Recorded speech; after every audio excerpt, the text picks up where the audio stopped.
snakes. Maneuvering through a school that felt as big as an oversized hipster sweatshirt.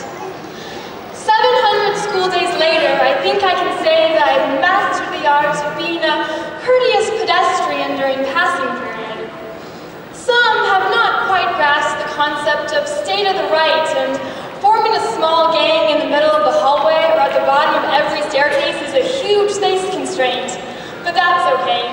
You don't get a grade for hallway etiquette.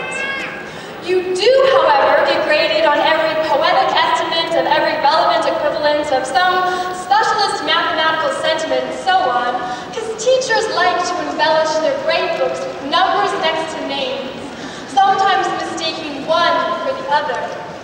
582315, Katie Burgert, interchangeable.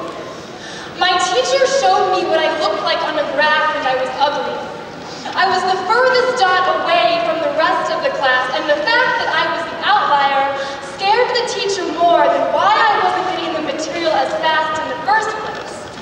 But if there is one thing I learned in math this year, it's that I am worth more than my 58% test score. You can't scan a student like a barcode and expect their story to show.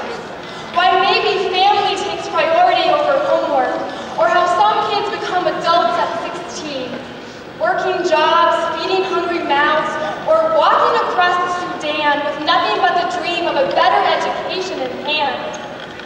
That's why today, remember where you hide that sparkler in the deepest cavern of your chest.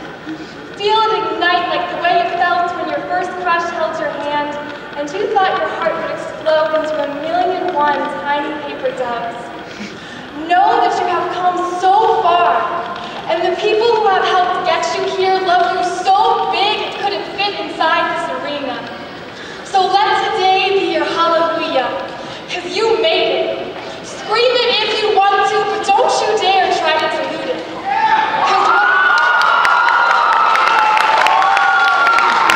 Because what you've got is special. And I'm not talking about that fancy piece of paper with diploma written across it in cursive. I'm talking about that gust of accomplishment waiting to burst out of your chest like a hurricane of achievements,